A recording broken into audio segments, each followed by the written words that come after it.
Hi friends, Ambrose Chibuka Muchibi is my name for those who are meeting me the first time.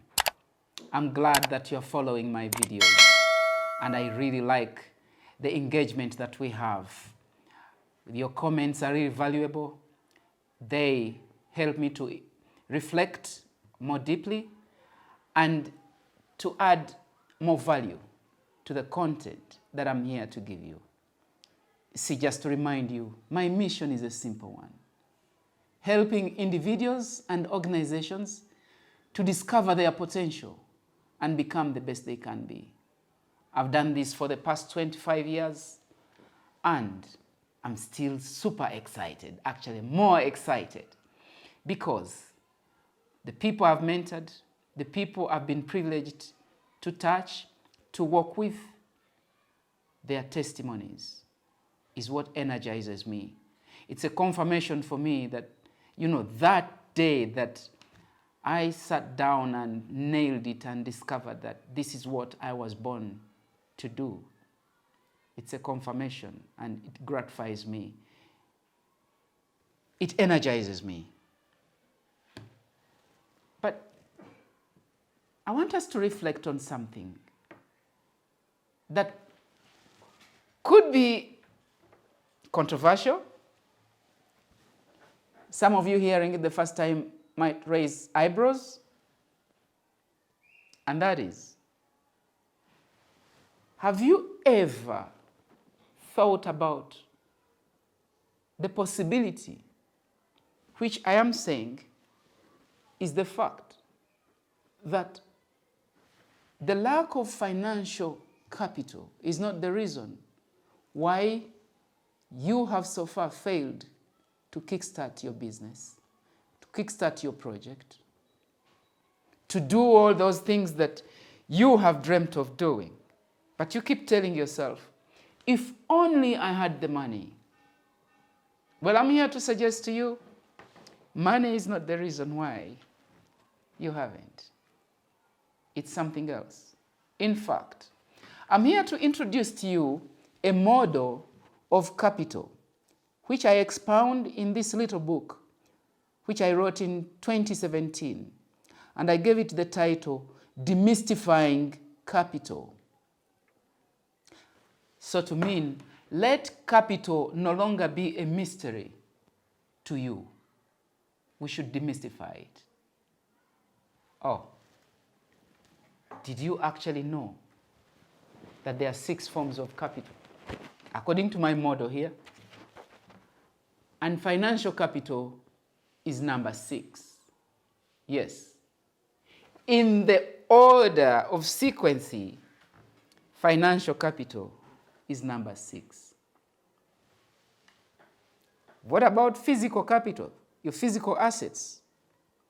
I mean your mobile phone, I mean your laptop, I mean your building, your car, all those physical assets.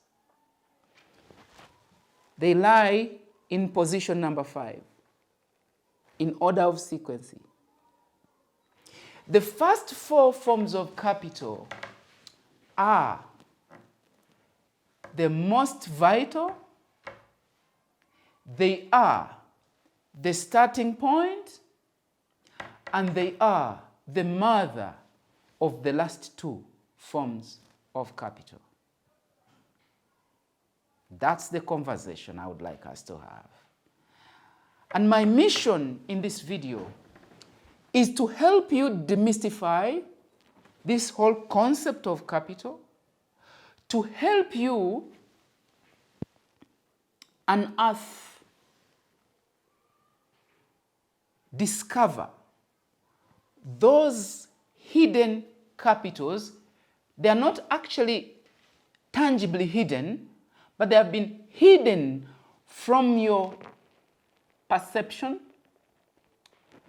And when you discover them and become intentional about them, you will be surprised that there are many things that you have done in the past without money, where others think you needed money, But very importantly, you will discover that there are many things you can do to kickstart your project, your business, your dreams, and money is not the limitation. In fact, I will argue that money is a result of other forms of capital, which I want us to explore today. So, in this model, first of all, before I tell you the details in the model, I'll tell you a very fascinating, true life experience about why money is not the most vital form of capital. And I start the story with a quote from Norman Vincent Peale, which I used at the cover, on the cover of this book, the front cover. Norman Vincent Peale says, I quote, "Empty pockets never held anyone back. Only empty heads and empty hearts can do that." We start from Norman Vincent Peale. He argues, empty pockets never held anyone back. Only empty heads and empty hands can do that. Take a moment and reflect on that.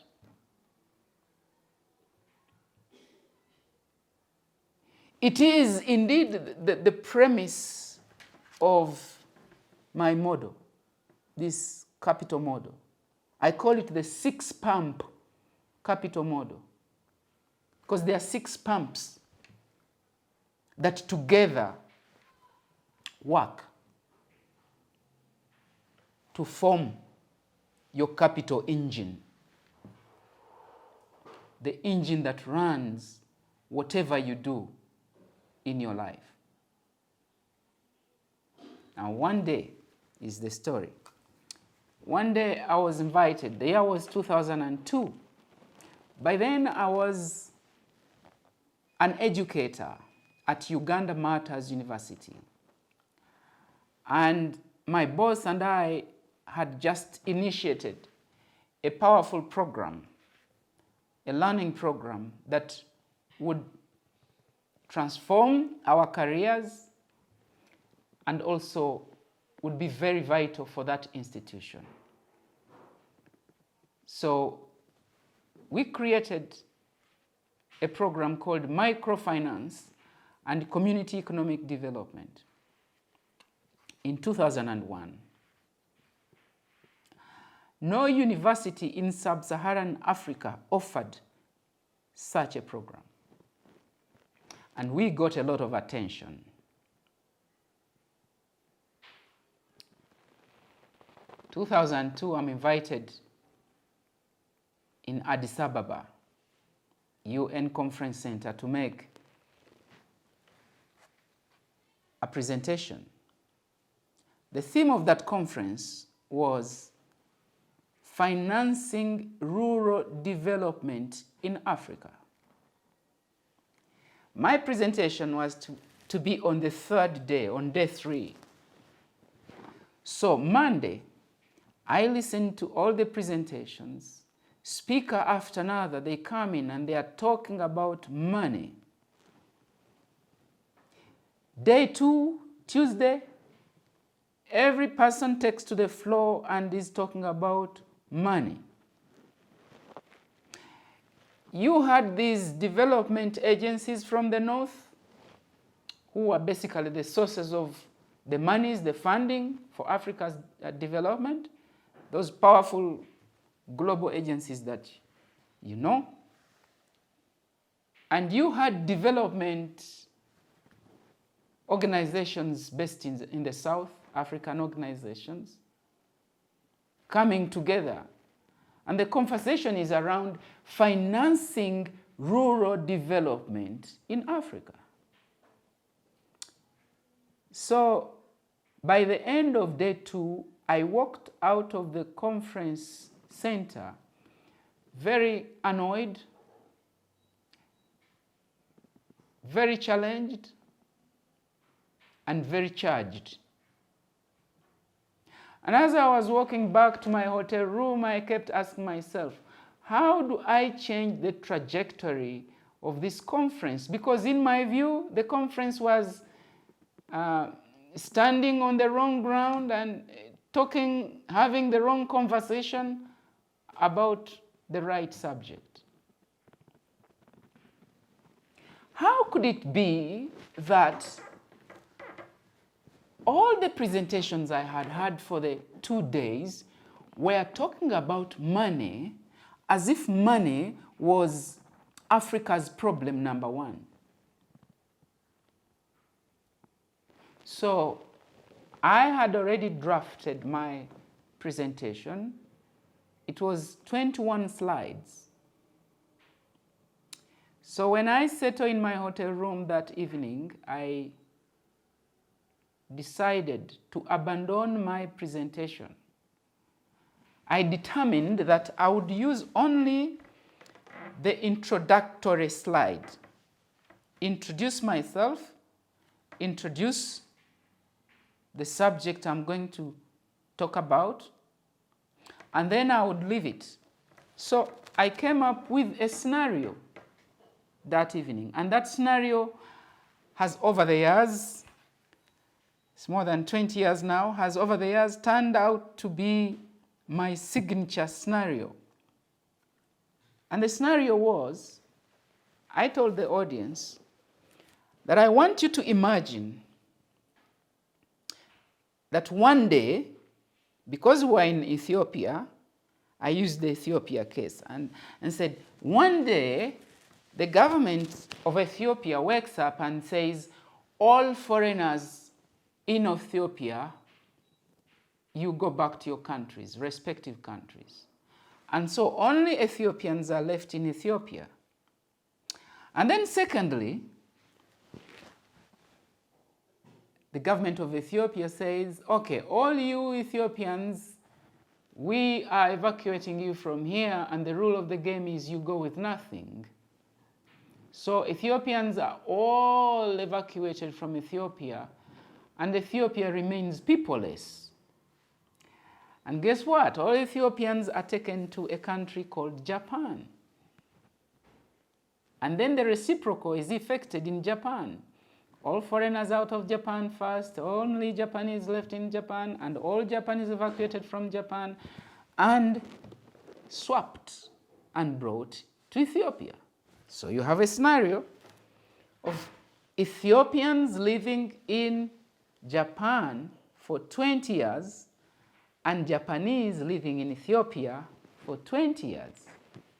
So I gave them this scenario in this conference, and then I asked them to stand up in pairs, and then each person in the pair would listen to the other.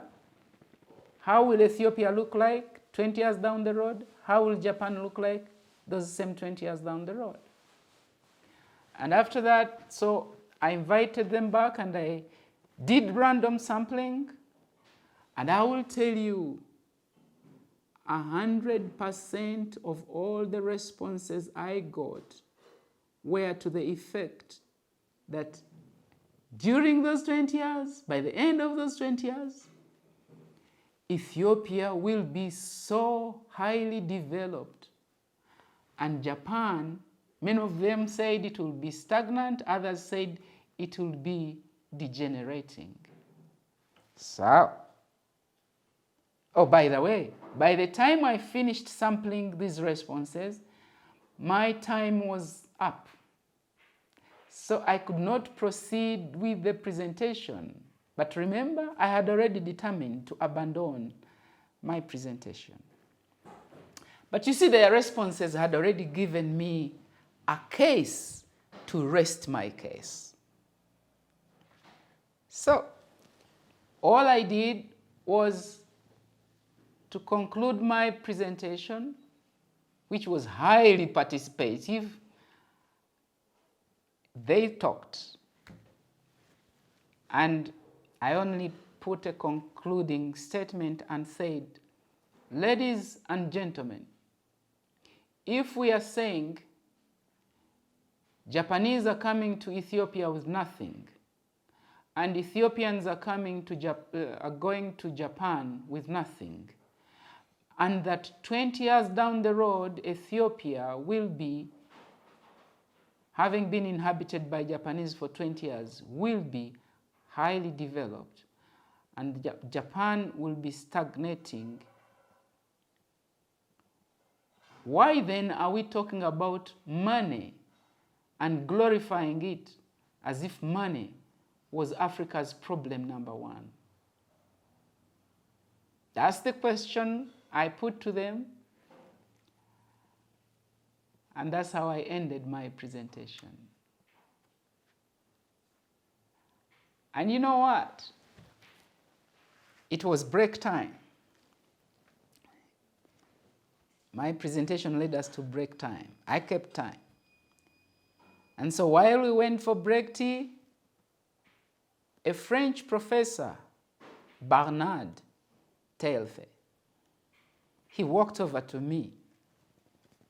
I mean, this was a guru really in microfinance. He had done lots of research in different parts of Africa, especially in the Francophone Africa. And Professor Bernard walked over to me and said, Ambrose, we still need your presentation. You didn't complete. Can you ask the organizers to give you more time? I said, Professor, the conference is on schedule. So there are other presentations coming on. I wouldn't be unreasonable to go and ask for more time. Besides, I think I've already made my point. And Professor Bernard said, no, Ambrose, this time I am going to talk to the organizers, and they have to give you more time. And so Professor Bernard went ahead and looked for the organizers and asked them to give me more time. They gave me 30 more minutes after break to go through my presentation. In fact, in that presentation, I remember one of the things I questioned, because I was invited to speak, and I was using the case of Uganda. And by then, Uganda had a national development framework called Poverty Eradication Action Plan. So, and I critiqued and I said, look, I come from Uganda, and our national development framework is called Poverty Eradication Action Plan. And I told them, I don't know any country in the world that ever developed by focusing on eradicating poverty. Because even what the countries known as the richest and most powerful, like US has, the last time I checked on the Catholic Bishops' Conference of the United States, US had the biggest number of people dying, absolute numbers, people dying because of poverty every year. Yes. Like people dying, not falling sick, but dying of poverty. But it's the most powerful and maybe richest. No country ever developed by focusing on poverty eradication. So I made that argument at that conference. But that wasn't the big deal. I talked about wealth creation. By then I believed in wealth creation. That was 2002. Now I no longer believe in wealth creation. For Uganda's case, I believe in wealth actualization. My argument is that the wealth is already there. We just need to actualize it. But anyhow, I was so glad by the end of the conference, the conversations had changed from my presentation. The report of that conference was talking about now wealth creation. It was talking about some of the concepts I raised in my presentation. Anyway, that's beside the point. The real point I'm raising in here, and which is the point I was making at that conference. Up to today, my Ethiopian friends like Tezera Kebede, when we have chats online, they still remind me of that scenario, Ethiopia and Japan. it stuck. And they told me they were using it also when they would go do outreaches, doing trainings in communities. And for me, that scenario brings out the gist of the matter. Is money really our problem? Ask yourself, is it really money that has stopped you from starting that business you have always wanted to start for the last 10 years, 15 years, 2 years, so many months down the road? You are still saying, if only I had the money. But are you sure it's the money?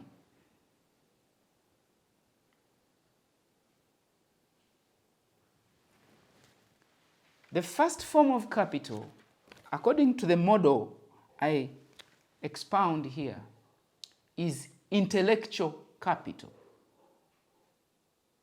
Now, my hope is that, and this is my objective,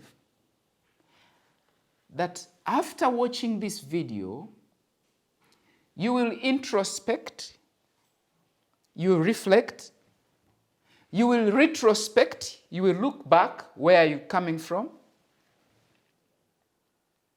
and you will forecast and say, wait a minute, all along, it's not money that has stood in my way. Now, look, from the outset, I don't want you to misunderstand me. Money is so important, and it has its own position. When you arrive at that position and it's money that you need, it's money that you need. And you will not proceed without it. The point I'm making, it has its place. I told you, it's in number 6 position. The moment you shift it and bring it forward to number 1 or number 2 or number 3 or number 4 or number 5, you are likely to miss a big point. I speak from experience. The year was 2006. I borrowed money to do a business because I thought money is what I actually needed to expand. And I got my fingers burnt. I just narrowly escaped being arrested for defaulting.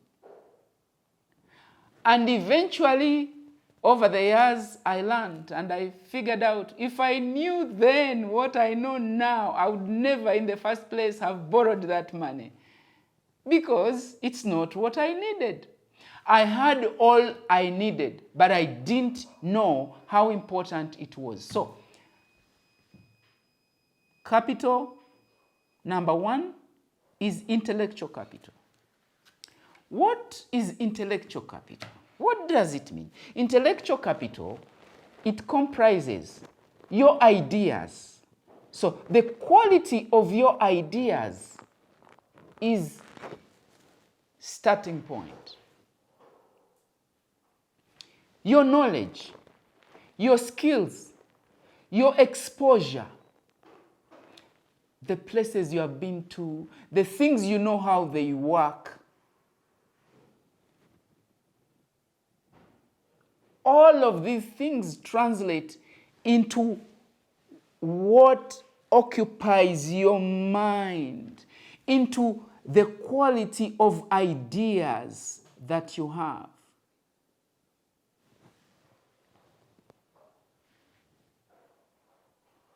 I like using the Bible. And somewhere in the Bible, in the book of Proverbs, chapter 18, verse 16, it says, a man's gift will bring him before great men. In other words, your gift, the gift that you have, will open doors for you. Let's think about it. Let's think about this in all honesty. Why are you here at my channel watching my videos?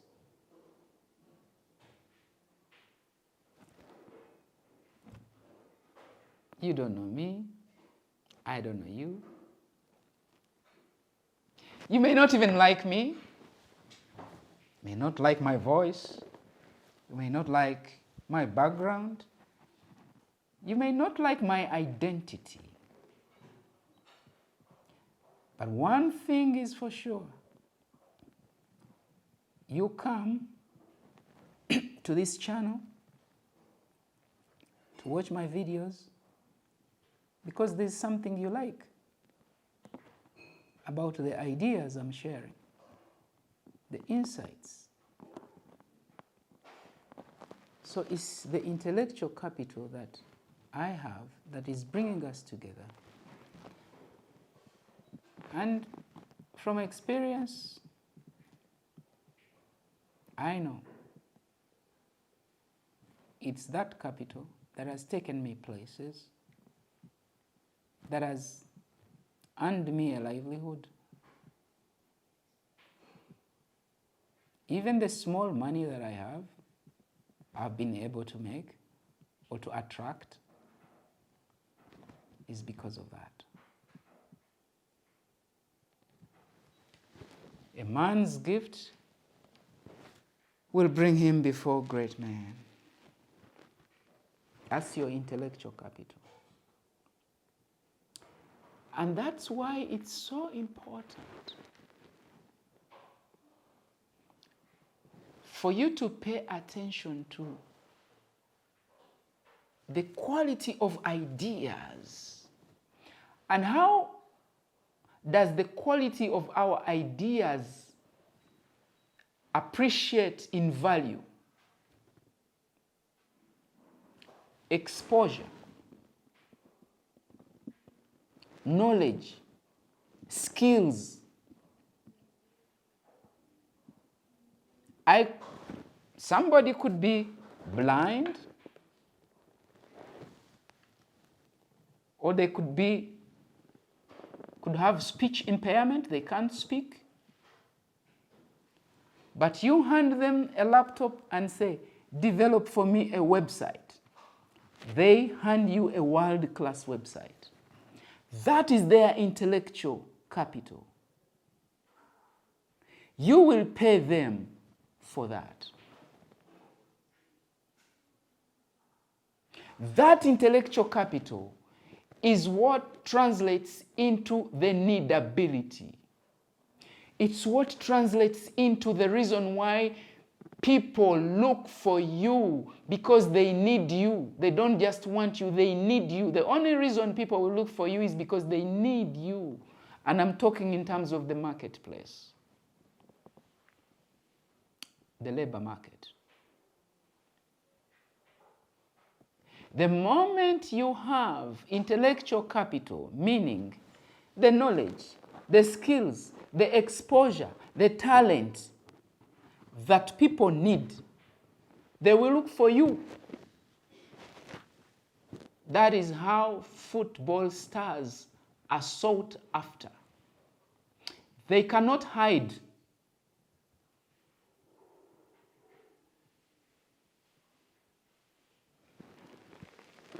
You are watching me and you have this experience in your own life. Maybe you have been headhunted for most of the time. That's the reason. Or, let me put it differently. If you want to be headhunted, still, that should be the reason. Focus on that. Remember I told you 6 forms of capital? That's just one. Thank you very much for watching. If you have enjoyed the video, click the like button and go ahead and click the subscribe button. And don't forget to leave a comment or question so that we can keep the conversation rolling. Thank you for having me.